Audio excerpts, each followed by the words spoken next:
Start करते हैं companies act.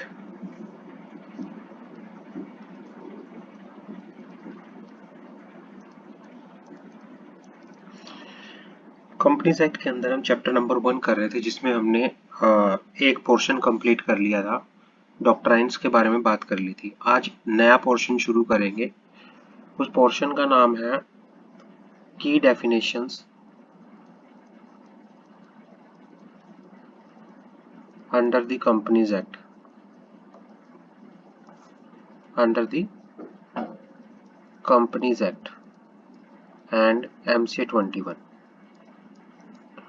की definition under the companies act and MCA 21, इसके बारे में बात करेंगे। हमारे पास पहला टॉपिक आता है एप्लीकेबिलिटी के बारे में। कंपनीज एक्ट की एप्लीकेबिलिटी। कंपनीज एक्ट जो है, इस एक्ट को बोला जाता है, अगर मैं एक्ट की बात करूं, इस एक्ट को बोला जाता है कंपनीज एक्ट 2013। ये एप्लीकेबल होता है होल ऑफ इंडिया में, पूरे इंडिया में एप्लीकेबल होता है।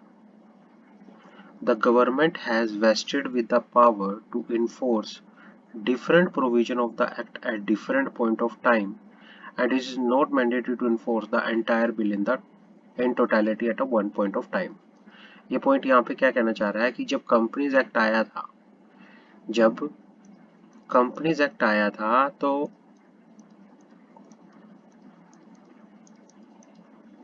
तब क्या हुआ था, एक साथ सारे का सारा कंपनीज एक्ट एप्लीकेबल नहीं हुआ था। गवर्नमेंट ने क्या किया था, पहले कुछ सेक्शन एप्लीकेबल करे थे, उसके बाद मतलब ट्रांचेस के अंदर। ये नहीं है कि एक साथ सारा कंपनीज एक्ट एप्लीकेबल कर दिया, नहीं, कुछ कुछ सेक्शंस को एप्लीकेबल किया गया था। After a period of time धीरे धीरे धीरे धीरे थोड़े थोड़े सेक्शंस को एप्लीकेबल किया गया था। क्लियर है? जी सर।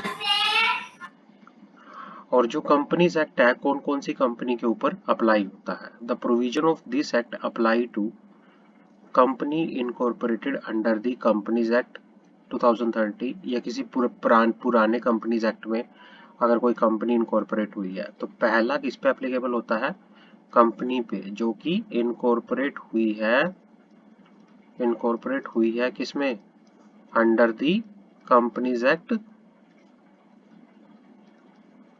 2030 के अंदर, या फिर एनी प्रीवियस कंपनी लॉ, किसी पुराने कंपनी लॉ में, प्रीवियस कंपनी लॉ। पहला तो ये इसके ऊपर एप्लीकेबल होता है। दूसरा एप्लीकेबल होता है ये इंश्योरेंस कंपनी पे। इंश्योरेंस कंपनी जो है ना, इंश्योरेंस कंपनी चूंकि ये कंपनी है तो इसके ऊपर कंपनीज एक्ट लगता है, लेकिन इसके ऊपर एक और एक्सक्यूज एक्ट मी लगता सर। है, इंश्योरेंस कंपनी। सर हाँ जी, सर स्क्रीन शेयर नहीं किया। ओके। तो जो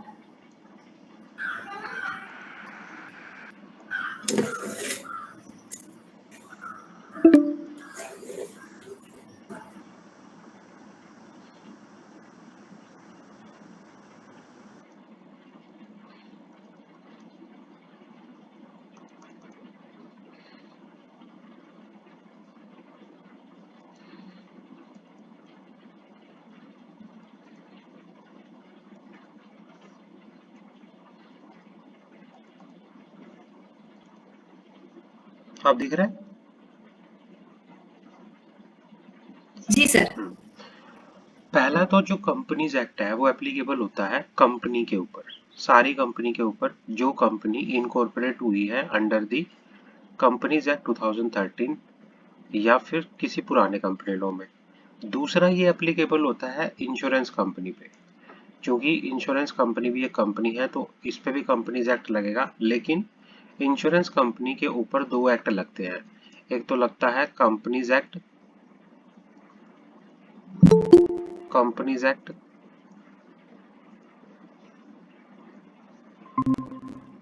इंश्योरेंस कंपनी के ऊपर दो एक्ट लगते हैं। एक तो लगता है कंपनीज एक्ट 2013 और दूसरा लगता है इंश्योरेंस एक्ट। इंश्योरेंस एक्ट, दो एक्ट लगते हैं। इंश्योरेंस कंपनी के ऊपर दो एक्ट लगते हैं, लेकिन कई बार क्या होता है, इस एक्ट में कोई चीज लिखी हो और इस एक्ट में सेम मैटर पे कोई चीज लिखी हो, कोई बात लिखी हो, मतलब सेम मैटर पर अगर कंपनीज एक्ट में और इंश्योरेंस एक्ट में अलग अलग बात लिखी हो, मैटर एक ही है लेकिन उसके रिगार्डिंग जो रूल बना हुआ है वो अलग अलग बना हुआ है, it means there is a contradiction. Contradiction अगर वैसे तो देखो इंश्योरेंस कंपनी पे कंपनीज एक्ट लगता है, लेकिन किसी प्रोविजन में कंपनीज एक्ट में या इंश्योरेंस एक्ट में कोई कॉन्ट्राडिक्शन है तो उस केस में इंश्योरेंस एक्ट प्रिवेल करके यहाँ पर चलेगा, इंश्योरेंस एक्ट लगेगा। फिर उस अगर आपने ये कहा कि भाई कंपनीज एक्ट के अंदर लिखा है कि एक हो रहा है सर। हेलो, वॉइस आ रही है क्लियर? मेरी वॉइस क्लियर है आपको? हाँ सर, अभी ठीक है। हाँ, सुरक्षा मेरी आवाज आ रही है? Yes sir. ये कहना चाह रहा है कि भाई देखो, इंश्योरेंस कंपनी के ऊपर तो लगता है कंपनीज एक्ट, लेकिन कई बार क्या होता है इसके ऊपर एक और एक्ट लगता है, इंश्योरेंस एक्ट। तो अगर कई बार एक एक प्रोविजन के ऊपर, मान लो कंपनीज एक्ट में लिखा है कि आपको एनुअल रिटर्न 30 दिन के अंदर फाइल कर 60 दिन के अंदर फाइल करनी है, और इंश्योरेंस एक्ट में लिखा है मान लो आपको एनुअल रिटर्न 70 दिन के अंदर फाइल करनी है, तो इस केस में अगर कॉन्ट्राडिक्शन आ जाए तो इंश्योरेंस एक्ट के प्रोविजन प्रिवेल करेंगे। समझ आ गई?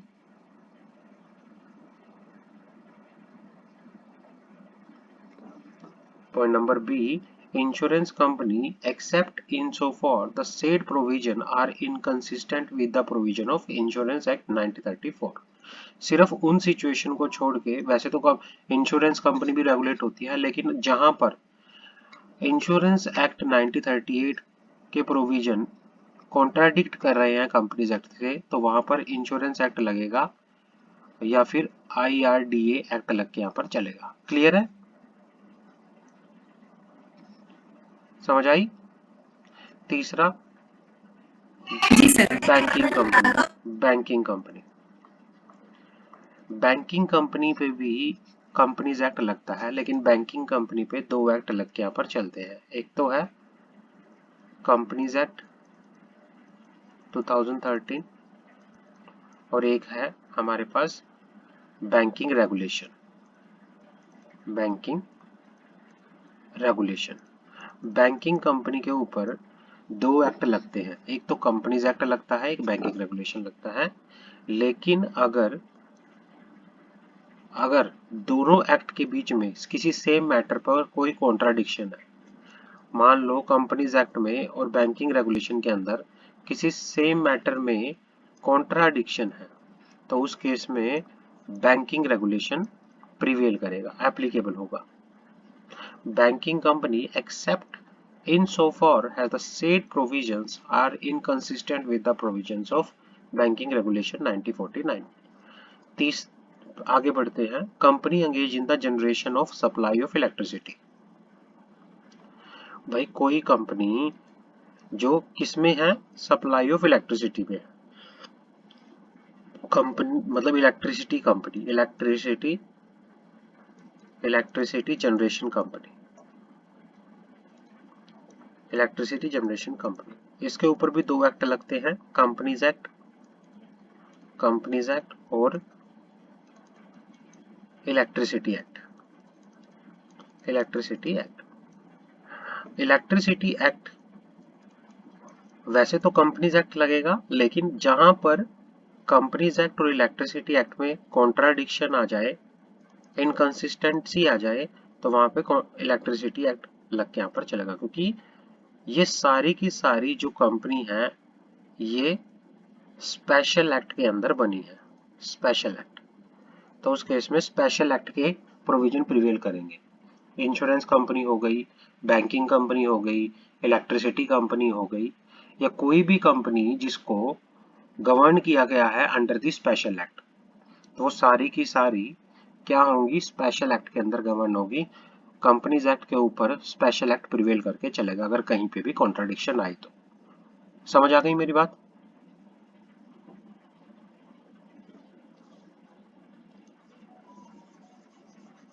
कोई डाउट? एप्लीकेबिलिटी में? स्वेच्छा, कोई डाउट?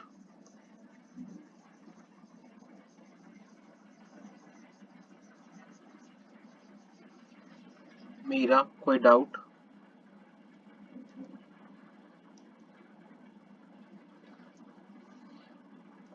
हेलो,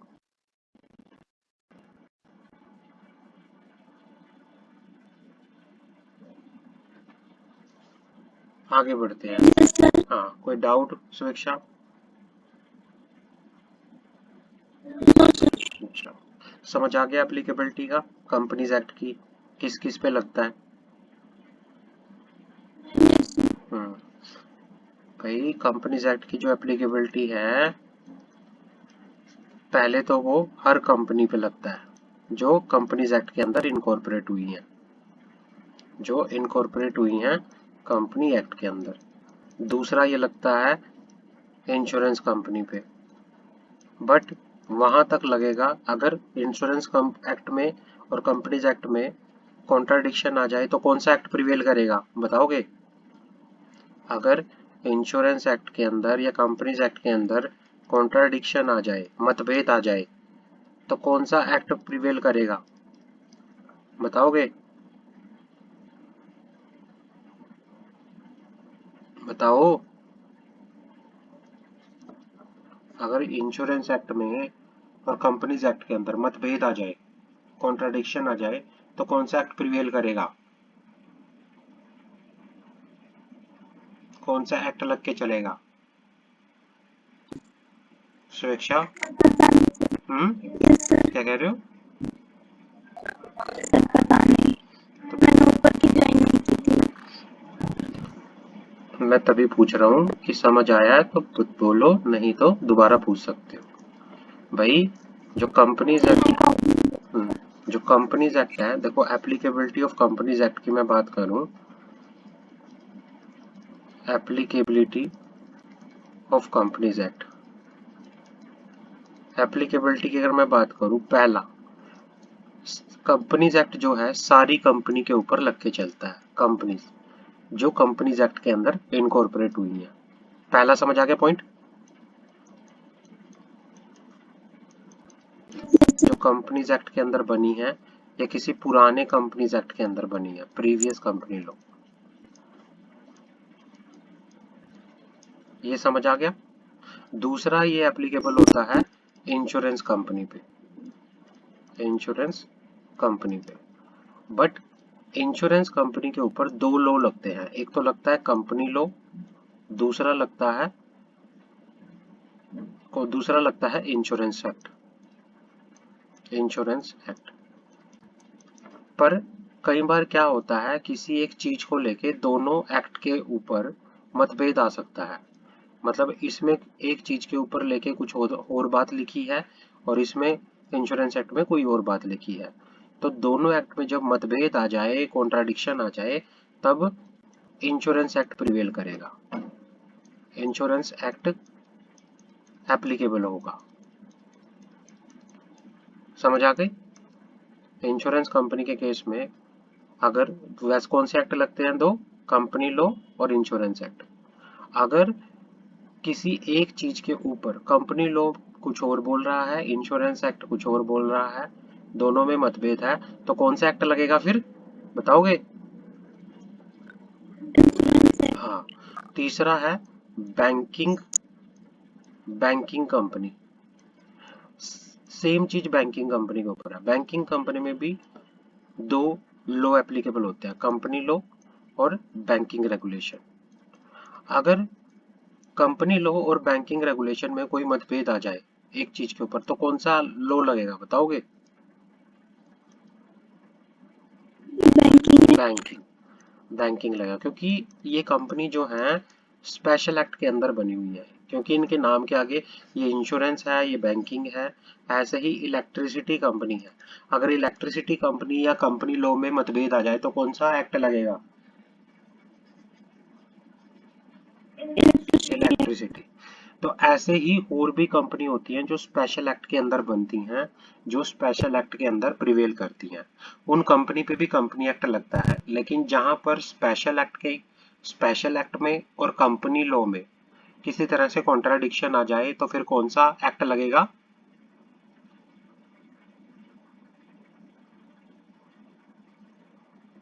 बताओगे? ऐसे ही कुछ कंपनी है जो स्पेशल एक्ट में गवर्न होती हैं। स्पेशल एक्ट में कुछ कंपनी, उनके ऊपर स्पेशल एक्ट लगता है, कंपनीज एक्ट भी लगता है और स्पेशल एक्ट भी लगता है, जैसे ये ऊपर वाली हमने बात की थी। अगर इनमें मतभेद आ जाए तो कौन सा एक्ट लगेगा? Special act. स्पेशल एक्ट समझ आ गई? अब क्लियर है? कोई डाउट? चलो, बहुत धीरे बोलती हो यार एक तो तुम। आगे बढ़े? चलो, मीरा क्लियर है?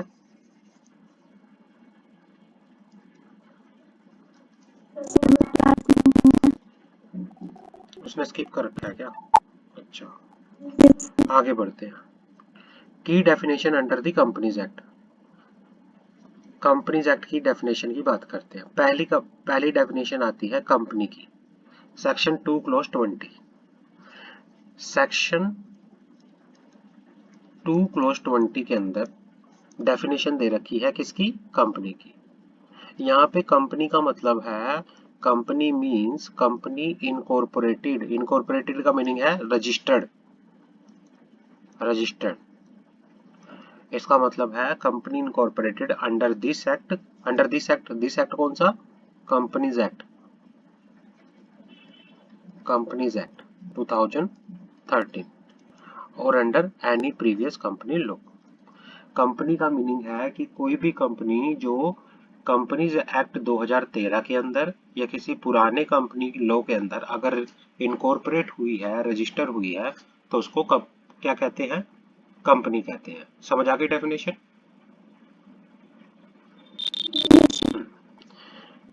Section 2 close 21, company limited by guarantee. Company limited by guarantee क्या होता है भाई? कंपनी लिमिटेड बाय गारंटी,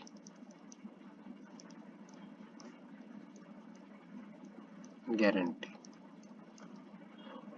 भाई जिसमें मेंबर्स की लायबिलिटी जो होती है, means company having the liability of member limited bye the memorandum to such amount as the member may respectively undertake to contribute to the asset of the company in the event of winding up। मतलब इसमें जो limited by guarantee के अंदर जो members की liability होती है, liability होती है, वो लिमिटेड होती है बाय द मेमोरेंडम। यहां तक समझ आ गया? वो लिमिटेड होती है by the memorandum to such amount, उस अमाउंट से, to such amount as the member undertake guarantee, as the member guaranteed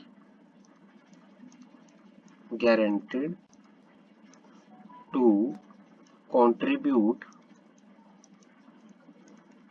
to the asset of the company, to the asset of the company in the event of winding up, in the event of winding up। ये यहाँ पे कह रहा है कि जब मतलब member की लायबिलिटी, मान लो ए लिमिटेड कोई कंपनी है, स्वेच्छा ने, उसकी मेंबर है कंपनी की, स्वेच्छा ने बोला कि जब कंपनी बंद होने वाली होगी, बंद होने वाली होगी तो मैं 5 लाख रुपए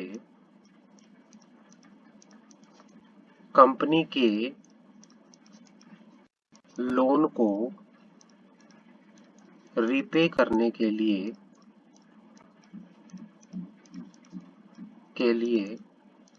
दूंगी। अगर आप ऐसी गारंटी दे देते हो मेमोरेंडम के अंदर, अगर ये गारंटी दे देते हो कि भाई, अगर आपने गारंटी दे दिया कि भाई अगर कंपनी बंद होने वाली होगी उस टाइम पे अगर कंपनी को किसी क्रेडिटर का पैसा देना हुआ तो मैं कंपनी को उस पैसे को देने के लिए 5 लाख रुपए अपनी तरफ से कंट्रीब्यूट करूंगी। तो अगर इस तरह से आपने किस तरह से गारंटी दे दी है, इसको कहते हैं कंपनी लिमिटेड बाय गारंटी। समझ आ गई?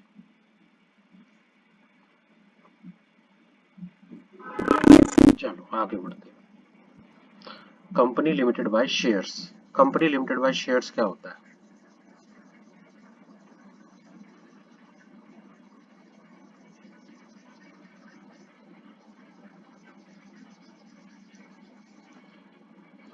Company limited by shares.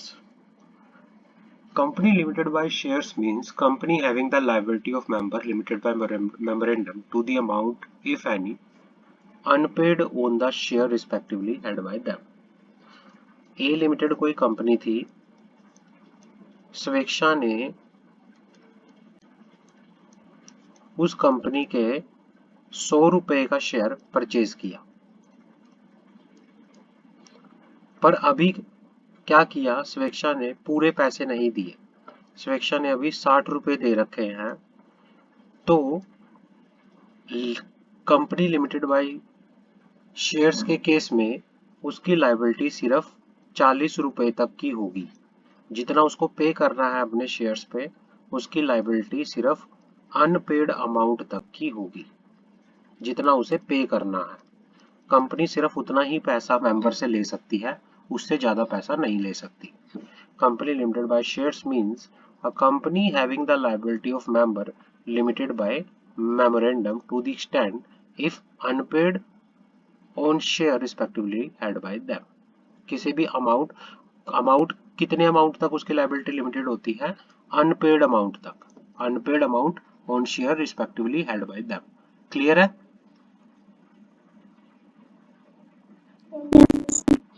अभी भी कोई डाउट किसी तरह का?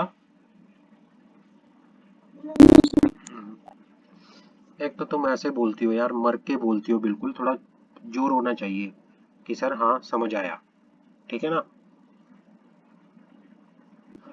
बिल्कुल ही ऐसे बोलती हो कि या तो ऐसा लगता है कि तुम सो रही हो या पता नहीं क्या बीमार हो।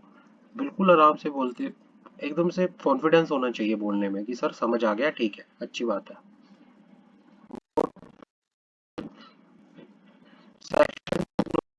Holding company. Holding company.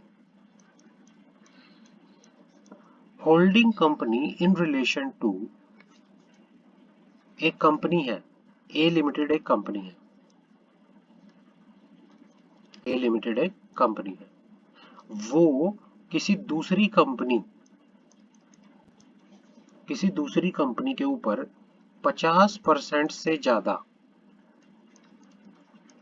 50% से ज्यादा शेयर्स होल्ड करती है या फिर कंट्रोल करती है उसको। अगर ए लिमिटेड कंपनी, एक कंपनी किसी दूसरे कंपनी के ऊपर शेयर्स, वोटिंग राइट, ये सब कुछ होल्ड करती है 50% से ज्यादा या कंट्रोल करती है उसके बोर्ड ऑफ डायरेक्टर को, तो उस कंपनी को बोलेंगे होल्डिंग कंपनी। और जिसके ऊपर करती है उसको क्या बोलेंगे? Subsidiary company. Subsidiary company. Holding company in relation to one or more other company means a company of which such company are subsidiary company. Means a company of which such company are subsidiary company. Clear है? Section 2 clause 71. Public company क्या होता है? Public company. Public company means which is not a private company. Public company वो होती है जो private company नहीं होती, जिसकी minimum paid up share capital जो रूल्स के अंदर बताई गई है वो हो सकती है, provided that company which is subsidiary of company not being a private company. shall be deemed to be a public company।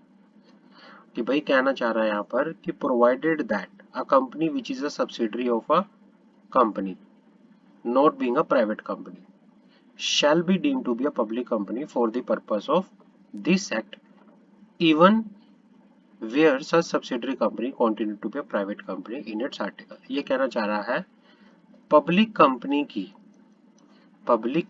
की अगर कोई सब्सिडरी कंपनी है,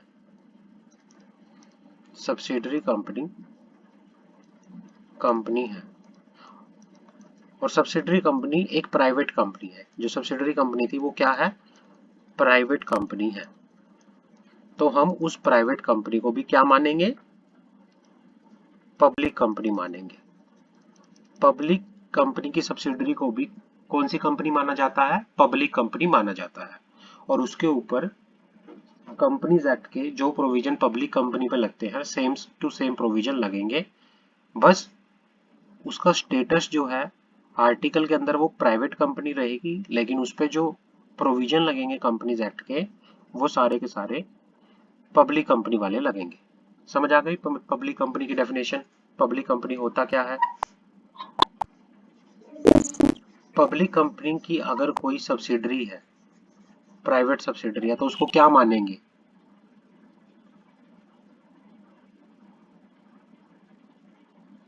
हाँ समीक्षा, पब्लिक कंपनी की अगर कोई सब्सिडरी कंपनी है और सब्सिडरी प्राइवेट कंपनी है तो उस सब्सिडरी को क्या मानेंगे, पब्लिक कंपनी की सब्सिडरी को क्या मानते हैं, हाँ जी पब्लिक कंपनी। ये हमेशा याद रखना इंपॉर्टेंट है। पब्लिक कंपनी की कोई भी सब्सिडरी हो, चाहे पब्लिक कंपनी हो प्राइवेट कंपनी हो, सबको क्या मानते हैं, पब्लिक कंपनी ही मानते हैं। आर्टिकल में सिर्फ वो प्राइवेट कंपनी रहेगी, लेकिन जो भी प्रोविजन पब्लिक कंपनी के एप्लीकेबल होते हैं सारे के सारे सब्सिडरी में भी पब्लिक कंपनी वाले प्रोविजन एप्लीकेबल होकर यहाँ पर चलेंगे। क्लियर है, आगे बढ़ते हैं। सेक्शन 2 क्लोज 87 सब्सिडरी कंपनी क्या होता है, सब्सिडरी कंपनी या subsidiary in relation to any other company, that is to say the holding company। मतलब ये कहना चाह रहा है सब्सिडरी कंपनी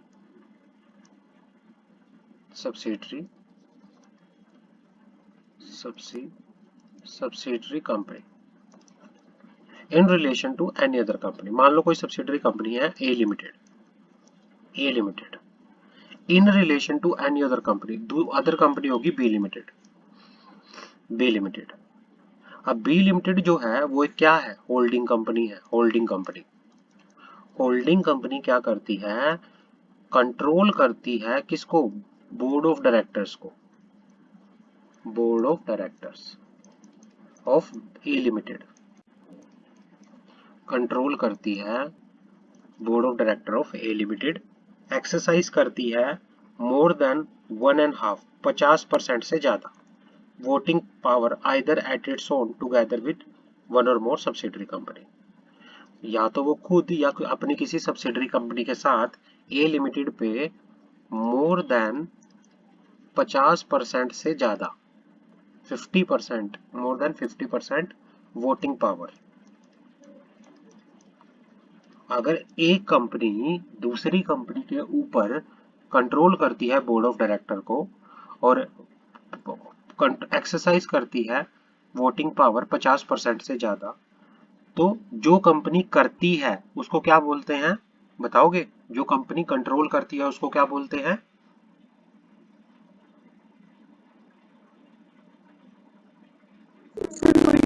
यस, और जिसके ऊपर किया जाता है उसको क्या बोलते हैं, नहीं, जिसके ऊपर किया जाता है, एक तो करती है और जिसके ऊपर किया जाता है वो कौन सी कंपनी होती है, सब्सिडरी कंपनी। तो यही बात कर रहा है हमारे एग्जांपल में, बी लिमिटेड जो है होल्डिंग कंपनी है, ए लिमिटेड है सब्सिडरी कंपनी है, in subsidiary company in relation to any other company. यहाँ पे एनी अदर कंपनी का मीनिंग है होल्डिंग कंपनी। अगर मैं सब्सिडरी कंपनी की डेफिनेशन बताऊं, सब्सिडरी कंपनी का मतलब दूसरी कंपनी से है जिसमें एक दूसरी कंपनी मतलब होल्डिंग कंपनी कंट्रोल करती है, जिस कंपनी के अंदर होल्डिंग कंपनी कंट्रोल करती है बोर्ड ऑफ डायरेक्टर को, या जिस कंपनी के अंदर होल्डिंग कंपनी मोर देन 50% से ज्यादा वोटिंग पावर होल्ड करती है, तो उस कंपनी को बोलते हैं सब्सिडरी कंपनी। क्लियर है? Yes, sir. हाँ, आगे बढ़ते हैं। 1% company, section 2 close 62। Section 2 close 62।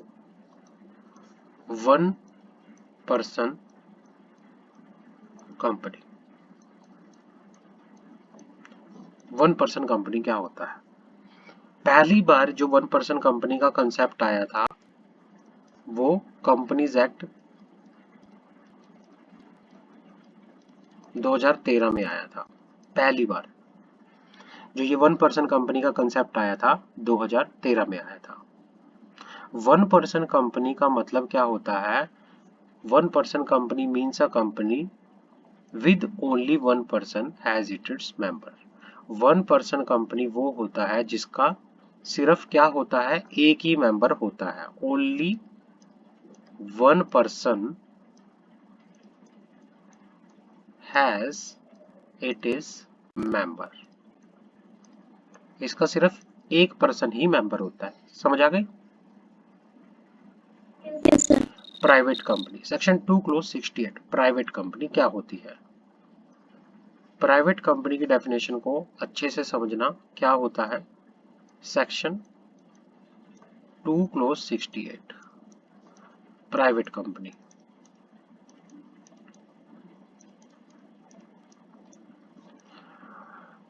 Private company के अंदर 3 रिस्ट्रिक्शंस होती हैं। प्राइवेट कंपनी के आर्टिकल में, आर्टिकल ऑफ एसोसिएशन के अंदर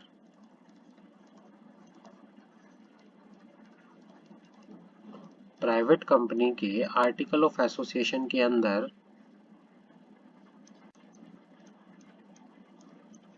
3 रिस्ट्रिक्शंस होती हैं।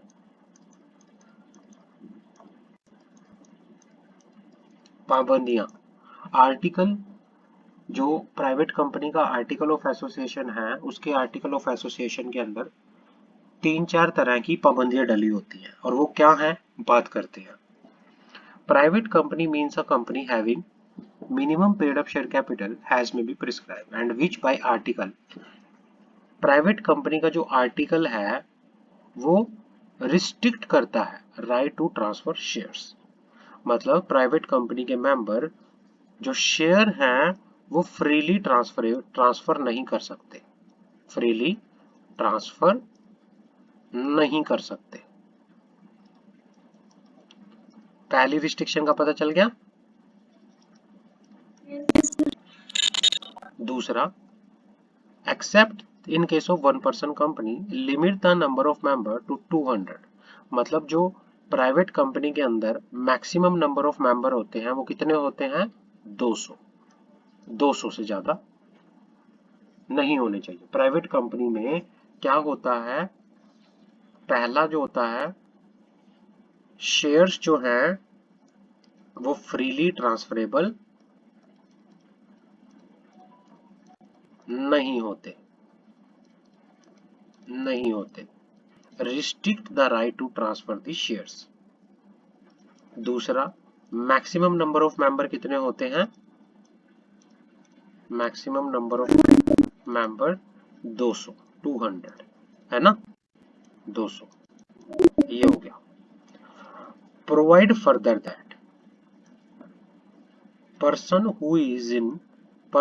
who are in the employment of company and person who are having been formerly in the employment of company were member of the company while the employment and have continued to be member after the employment shall not be included in the number of member।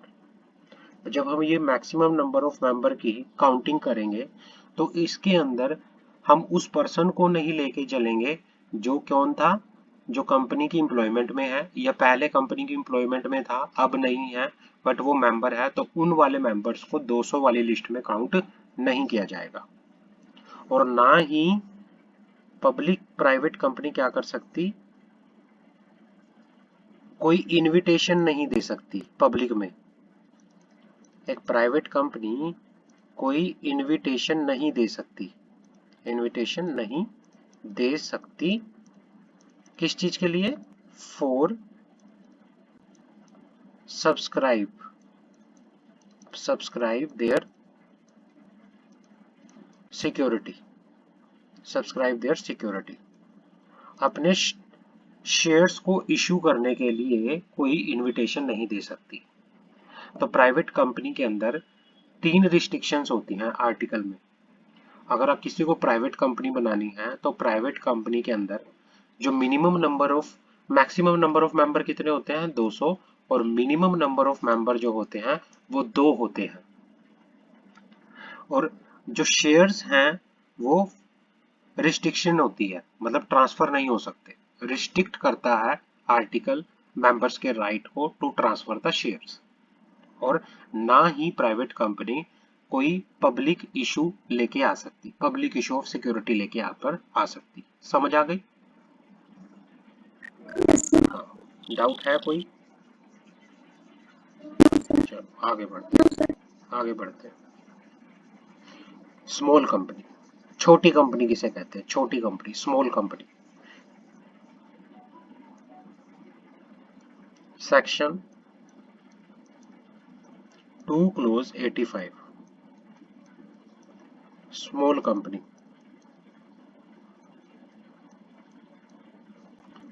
Small company क्या होती है, small company एक private company होती है। Small company is a part of private company. Small company एक तरह से private company होती है, लेकिन इसको स्मॉल कंपनी क्यों बोला जाता है वो बात करते हैं। भाई जो डेफिनेशन है स्मॉल कंपनी की वो क्या है, यहां से बात करते हैं। भाई स्मॉल कंपनी वो कंपनी होती है जिसकी paid up share capital, paid up share capital, जिसकी paid up share capital 4 crore से ज्यादा नहीं है। स्मॉल कंपनी वो कंपनी होती है जिसकी paid up share capital 4 crore से ज्यादा नहीं होती, नहीं होती। एंड जिसका टर्नओवर 40 करोड़ से ज्यादा नहीं होता, जिसका टर्नओवर 40 करोड़ से ज्यादा नहीं होता, उसको बोलते हैं स्मॉल कंपनी। समझ आ गई? भाई स्मॉल कंपनी वो कंपनी होती है जिसकी पेड अप शेयर कैपिटल जो है या टर्नओवर जो है, paid up share capital 4 crore और जो टर्नओवर है 40 करोड़ से ज्यादा ना हो, उसको क्या कहते हैं, स्मॉल कंपनी कह के यहाँ पर चलते हैं। समझ आ गई? हाँ। और रूल्स, स्मॉल कंपनी के रूल्स के अंदर, स्मॉल कंपनी के रूल्स के अंदर डेफिनेशन अलग से एक और दे रखी है। ये कहता है, रूल के अंदर क्या कहता है, भाई स्मॉल कंपनी वो कंपनी है अदर देन पब्लिक कंपनी, जो कि प्राइवेट कंपनी है। Small company other than public company मतलब ये प्राइवेट कंपनी होती है जिसकी paid up share capital 4 crore से ज्यादा नहीं होती, और रूल्स के अंदर such higher amount as may be prescribe which shall not be more than 10 crore. मतलब ज्यादा से ज्यादा इसका paid up share capital as per rule कितना होगा, 10 करोड़ तक हो सकता है, उससे ज्यादा नहीं हो सकता। और टर्नओवर जो है 40 करोड़ से ज्यादा नहीं है, और रूल्स के अकॉर्डिंगली ज्यादा से ज्यादा अगर मैक्सिमम टू मैक्सिमम भी हुआ तो 100 करोड़ से ज्यादा नहीं हो सकता। समझ आ गई?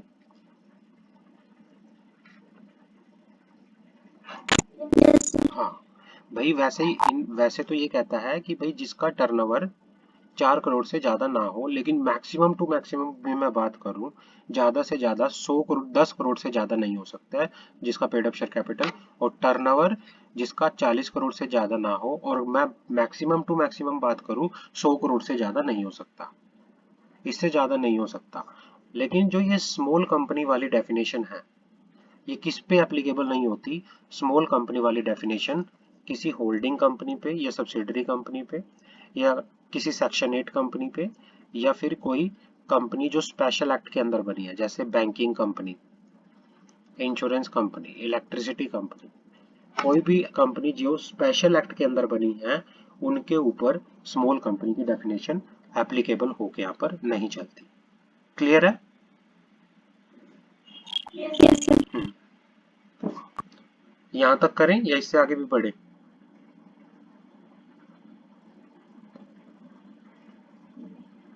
हाँ स्वेच्छा।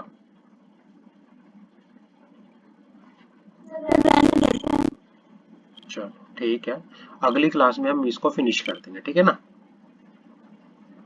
Yes sir. हाँ, बस 1-2 दिन में तुम्हारा वो भी शुरू हो जाएगा जीआईजीएल वाला। मैं थोड़ा नोट्स वगैरह देख रहा था, बना रहा था, तो एक बार नोट्स वगैरह हो जाए, क्योंकि ना मैं पहले भी कह रहा था स्टडी मटेरियल में जीआईजीएल थोड़ा सा लेंथी दे रखा है, तो मैं नोट्स देख रहा था, उसके बना रहा था, ठीक है? तो एक बार वो हो जाए तो तुम्हारा जीआईजीएल भी शुरू कर देंगे साथ के साथ। वैसे तो इंट्रोडक्शन क्लास तो तुमने ले ली है ना जीआईजीएल की? Yes sir. चलो ठीक है, उसमें वही करेंगे बाकी तो, ठीक है? Yes sir. चलो ठीक है, ओके बाय। Okay okay.